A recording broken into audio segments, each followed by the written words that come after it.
Muyo nace con esa idea de ser una plataforma de cine, pero en el camino también se construye el proceso de ser un medio de comunicación. Termina la audiencia y todavía no dictan sentencia. Yo tuve la oportunidad que muchos de los jóvenes en las comunidades no tienen.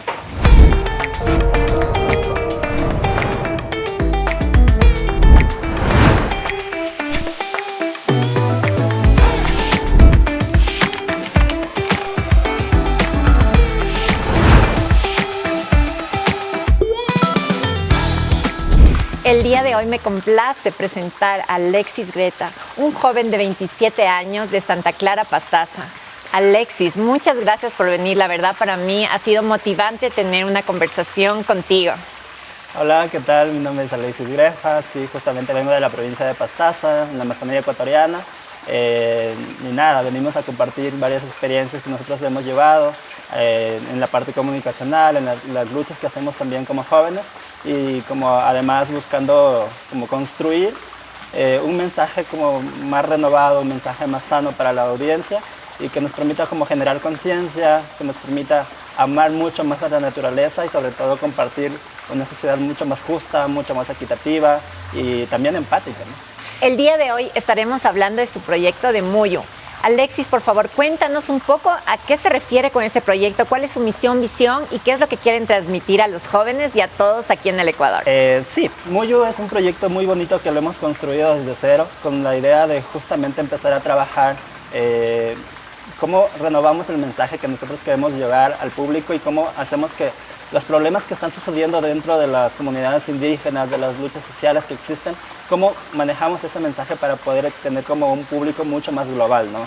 Entonces, Muyo nace desde los compañeros de la costa, que es el espóndiles, que es una concha, ¿no? Que era una forma de compartir o una forma antigua que se utilizaba como una moneda a la concha.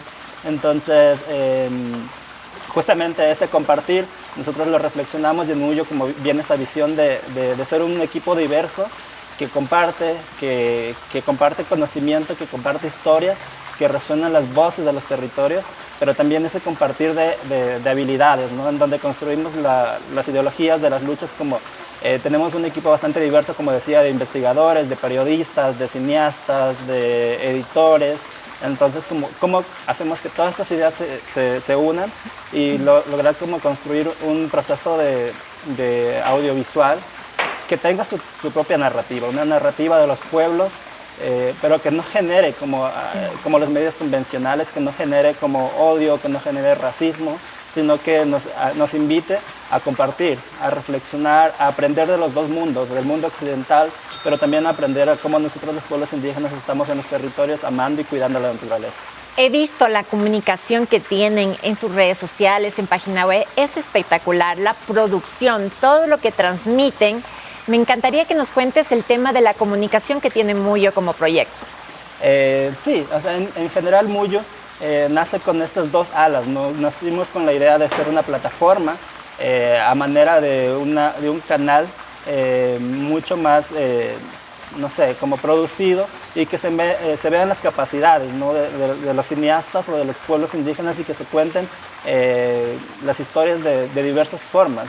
Entonces, Muyo nace con esa idea de ser una plataforma de cine, pero en el camino también se construye el proceso de ser un medio de comunicación, en donde transmitimos y a través de alianzas con las organizaciones construimos una narrativa diferente, ¿no? Entonces, como podemos ver en los videos, no sé, justamente algo como ejemplo, ayer se celebraba el Día de la Pachamama a nivel de como casi toda la Vía Yala, y como todos los medios, como generalmente sacan un comunicado, ¿no? Del Día de la Pachamama, como muy bonito, la Pachamama, todo, pero ¿quién está enfatizando lo que está sucediendo dentro de sus territorios en las comunidades indígenas por la Pachamama? Entonces contamos, sí, celebramos a la Pachamama, pero también les invitamos a reflexionar y que conozcan lo que está pasando en los territorios para poder hacer una presión mediática a los gobiernos, a las empresas extractivas, al banco en general, que también son quienes financian los proyectos extractivos en los territorios.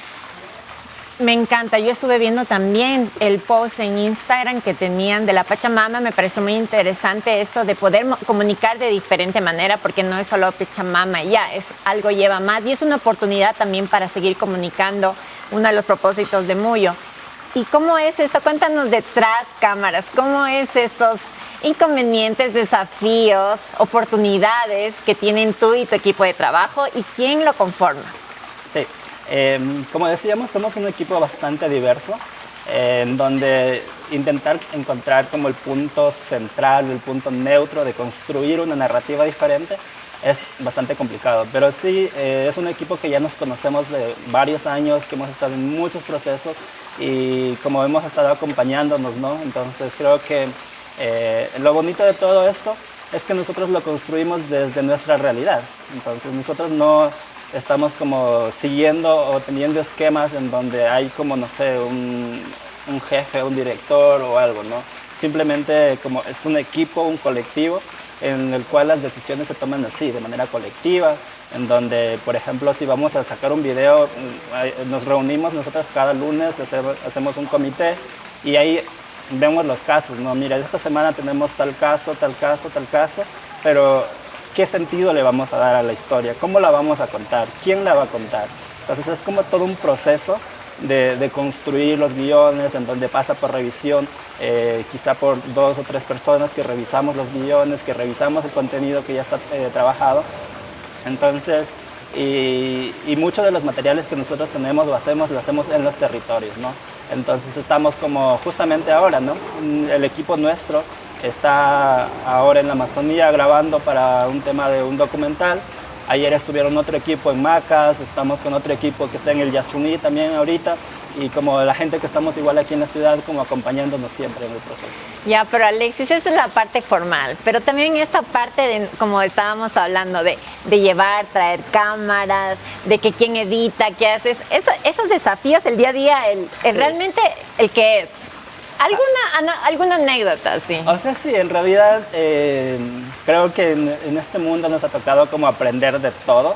En momentos uno se pone como, digamos, yo estoy como haciendo un poco más producción de campo, como en el comité, haciendo como la revisión de guiones, la revisión de contenido, pero en momentos de la vida a uno le toca estar frente a cámaras, otras veces estar atrás de las cámaras, otras veces estar como correteando de un lado a otro, como en encontrar cosas, ¿no? Como nos ha pasado mucho, sobre todo en comunidades, que vamos y a veces no hay energía y como uno tiene que hacerse las formas o como grabar rapidito para que las baterías aguanten.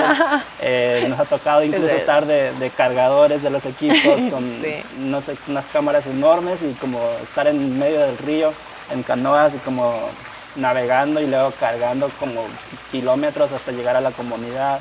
O sea, ha sido impresionante como todo el trabajo, pero también algo muy bonito es cómo construimos esa amistad con la gente que trabajamos, ¿no? Como nos conocemos también, llegamos a las comunidades y no es que llegamos como un medio solamente a tomar las imágenes, sino que también es un momento de compartir, ¿no? De construir algo con la comunidad, en donde nos sentamos, llegamos, tomamos chicha, jugamos con la comunidad, o sea, es un momento de compartir y creo que eso hace que los videos sean como son, porque nos permite interactuar y tener una confianza mucho más fuerte con la comunidad o con las personas que vamos a entrevistar o que vamos a documentar y hace que se abran más el espacio, como que lo que en realidad está pasando, sintiendo, se escuche y nos cuenten con más confianza, ¿no? Entonces, qué como bueno. Eso es lo bonito de construir, como de sí, siempre estar riéndonos, de, qué maravilloso. Estar como en todo, ¿no? Qué maravilloso, como también trabajar con un equipo humano, esto de cuántas horas estás caminando, teniendo hambre o ahí editando, creando, escribiendo para poder transmitir estos mensajes que realmente llenan al alma y podemos aportar a nuestro país y al planeta. Me encantaría saber una cosa, Alexis. ¿Y qué pasa con el río Piatúa? Piatúa es uno de los casos, bueno, es un río considerado como en el país uno de los 2 ríos más limpios porque no tiene ningún tipo de contaminación. Nace justamente del Parque Nacional Yanganates y como el río en sí tiene características muy, muy especiales, ¿no? Es un río mega diverso. La biodiversidad que existe en ese territorio es impresionante. Nosotros estamos haciendo investigación y en el 2018, ¿no? Justamente nace como la intención de construir una represa hidroeléctrica en ese territorio, en este río, que iban a utilizar el 75% del caudal de este río, lo que iba a prácticamente matar al río. Entonces, ahí empezó como toda la lucha nuestra. Nosotros teníamos en ese tiempo, todavía no teníamos mucho, pero teníamos a nuestros celulares, teníamos a nuestras redes sociales, y creo que una de las cosas con las que nace Muyo también desde mi parte es justamente con intentar contar esas historias a través de las redes y cómo buscamos que todo este proceso salga adelante. Entonces en el 2019 nosotros presentamos con toda la organización y la comunidad una acción legal en donde denunciábamos justamente que no queríamos la construcción de esta hidroeléctrica porque iba a terminar con nuestro territorio. Y algo que pasa es que cuando estamos en el primer juicio, la empresa y el Estado nos dicen a través de sus abogados que en ese territorio no se va a afectar nada porque no viven pueblos indígenas, porque no hay biodiversidad, que solo existen 7 especies de ahí de territorio. Y nosotros, como en la primera instancia sale la sentencia a favor de la empresa. Oh. Entonces pasa todo esto, apelamos la sentencia y en segunda instancia, justo antes, ya nosotros lográbamos construir o como encontrar una escritura muy antigua, muy deteriorada, en la que decía que nosotros somos los dueños del territorio. Entonces, wow. Presentamos eso, nos presentamos nosotros como, ¿cómo pueden decir que no existen pueblos indígenas si estamos nosotros ahí? Estamos con nuestros territorios, nuestras comunas y todo.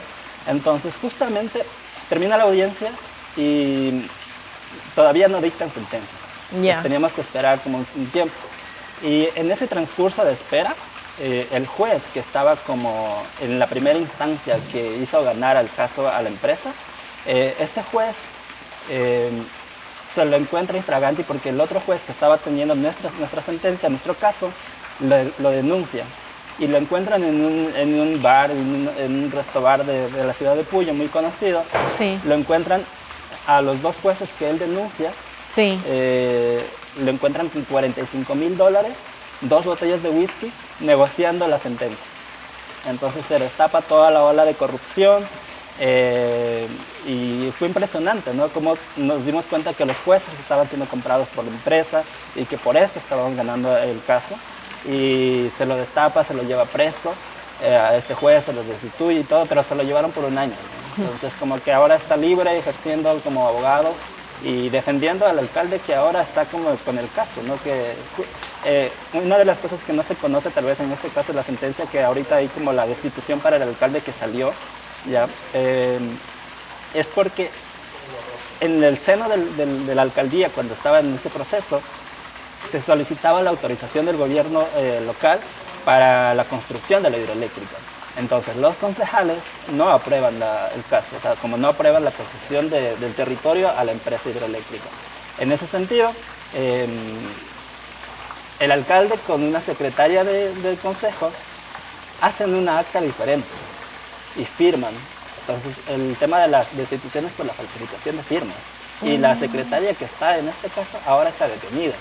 Entonces, pero ella se echó la culpa a ella misma, pero ¿quién al final es el que le obligó a hacer eso? Sí. El alcalde. Sí, entonces, las autoridades. Es toda una ola de corrupción. Sin embargo, creo que toda la resistencia del pueblo de Santa Clara ha sido como muy grande. Ahora estamos internacionalizando, Piatúa también es conocido a nivel del mundo, el caso de nosotros. Maravilloso. Y algo bonito es que el territorio sigue siendo intacto.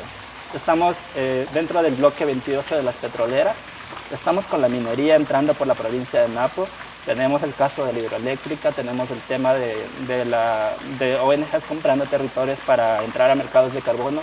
Sin embargo, la resistencia del pueblo ha sido como muy tajante, muy fuerte, y hasta el día de hoy el territorio es intacto. O sea, no hay contaminación, no hay destrucción, y creo que es una de las banderas de lucha, como de mucho orgullo para mí, como contar esto al mundo, ¿no? De cómo estamos resistiendo y nuestro territorio está intacto.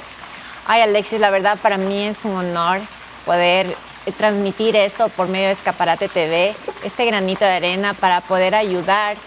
Y me encantaría que nos cuentes cómo podemos nosotros también ayudar con este tipo de proyectos, porque son varios. También vi que tienes el tema de protección infantil, del tema del legado del pueblo. Hay niños indígenas y afrodescendientes. Es todos algunos proyectos. ¿Cómo nosotros también podemos sumarnos a esto o alguien que quiera participar y poder apoyar o hacer voluntariados o algo, porque sé que estás viniendo, estás en Quito, en Riobamba, estás en Pastaza también. Entonces, bueno, eso quería que nos cuentes.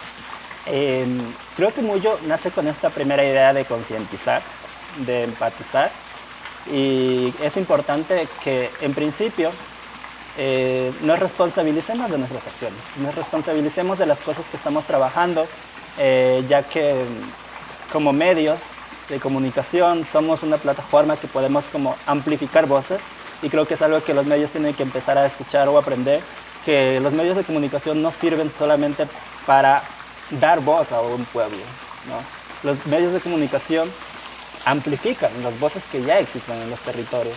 Entonces, en principio, esa responsabilidad que decía al inicio es como el entender qué está sucediendo, el tratar de ver este tipo de contenidos y permitirnos entender qué sucede en los territorios.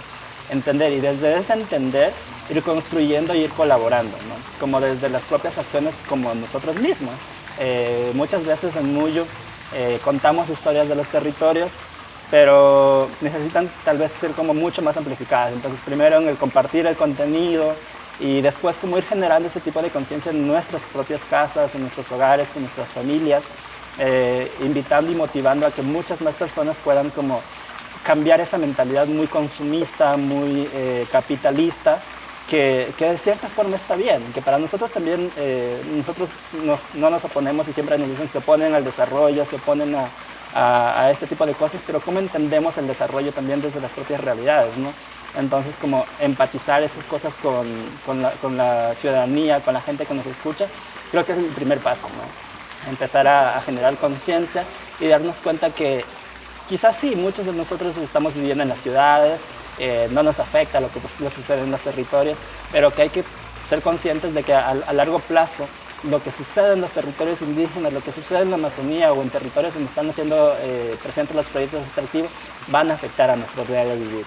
Vamos a muy pronto no tener agua dulce para poder consumir, muy pronto, ahora mismo en las ciudades vivimos y vemos cómo el cambio climático está haciendo grandes afectaciones por las inundaciones, los aluviones, los calores intensos que existen en las ciudades no son de por gusto. Todas estas son acciones del cambio climático y que todos debemos empezar a enfatizar y a cuidar más el entorno, ¿no? Por ejemplo, este lugar aquí es precioso, me encanta como ver mucho más verde a una ciudad y como desde las acciones propias que hacemos en nuestras casas, ¿no? Motivar a nuestros hijos también a que seamos como más generadores de cambio real, a que seamos más justos, más empáticos, más alegres también. Es verdad, qué maravilloso esto de que empecemos por concientizarnos, de compartir con nuestros amigos, familia, en nuestras redes sociales estos proyectos, de poder comunicar, comentar y demás. Me encantaría, Alexis, que me cuentes cómo fue que te nació esto, ¿cómo se dice? Tu misión en esta vida. ¿Y cómo fue Alexis desde pequeño hasta los 27 años a salir de Santa Clara, venir a la ciudad, de interactuar? Me contaba que también ya en agosto está viajando. Y cuéntanos un poco de esto, ¿cómo ha sido tu vida? Yo, en principio, mis padres ellos son docentes, son profesores y ellos trabajaban en una comunidad. Entonces yo nací y viví como hasta los 5 o 6 años en una comunidad al interior donde solamente se ingresa con avionetas y no hablaba español, solo hablaba del idioma materno, que es el quichua. Pero todos nuestros padres creo que tienen esta idea de incentivarnos a que nosotros seamos personas de cambio, seamos generadores de acción. Y mis padres hicieron un esfuerzo muy grande de sacarme a mí de la comunidad, de la ciudad, y como llevarme a estudiar en establecimientos como un poco más privados. Entonces, donde tuve una educación diferente a como a la gente de la comunidad, ¿no? Entonces salí de ahí, después ya fui creciendo en la ciudad, aprendí, obviamente fue un proceso bastante fuerte porque el racismo que existía y la discriminación en la ciudad era fuerte. Yo sufrí bastante. Llegué a un punto en mi vida en el cual dije que yo no me consideraba indígena. Me decía como, no, yo soy mestizo, porque tenía que adaptarme a la realidad en la que tenía en la ciudad. Entonces pasó eso, terminé el colegio, empecé a estudiar la universidad, pero ya en la universidad tuve maestros como mucho más que te generaban ese tipo de conciencia, ¿no? Y me invitaba a reflexionar a mí mismo y decía, no, yo soy indígena, tengo o sea, sé mi idioma, tengo todo y no tengo por qué avergonzarme. Entonces fue un proceso bastante difícil, que dolió mucho, dolió un montón, pero eso ayudó a construir como este semblante, esa fuerza de ahora decir con tanto orgullo como soy indígena, no lo voy a discutir más. Y nada, y cómo empiezas como todo este proceso de caminar y de luchar y resistir con las comunidades locales, indígenas y todo, es justamente porque las oportunidades que existen en las comunidades o para pueblos indígenas es muy difícil, o sea, es casi nula. A que alguien pueda tener acceso a educación, a que pueda estudiar una carrera universitaria, es muy difícil. Muchas de las personas en las comunidades indígenas a los 18, 19 años ya son padres de familia, ya tienen que trabajar tal vez en el campo, muchos ahora salen a la ciudad, pero están como en los municipios, así como albañiles o cosas así. Es muy difícil la situación. Y cuando empieza el proceso de Pillatuá, Sí. Mis papás, o sea, vienen de una organización con líderes también que son bastante reconocidos. Mi abuelito es uno de los fundadores también de la organización en la que yo pertenezco en la Amazonía. Y en ese momento de la vida estaba como en la universidad, pasa lo de Pillatuá, el caso, y me decía a mí mismo como, yo tuve la oportunidad que muchos de los jóvenes en las comunidades no tienen. ¿Y cómo hago recíproco esa oportunidad? Entonces, ahí tomo conciencia y digo, no, voy a regresar a la comunidad con mis capacidades a ayudar. Y Qué ahí maravilloso. se va construyendo todo esto. Definitivamente, la educación es uno de los pilares fundamentales para poder trascender y aportar a la sociedad. Qué importancia de los papás, el apoyo fundamental. Así que, bueno, en esta parte de la educación es importante tener este desafío y acordarnos que también el racismo existe desde cualquier raza, no solo de país, color, nivel social. Todo tipo de racismo. Es importante tomar conciencia y tener una personalidad y una educación adecuada.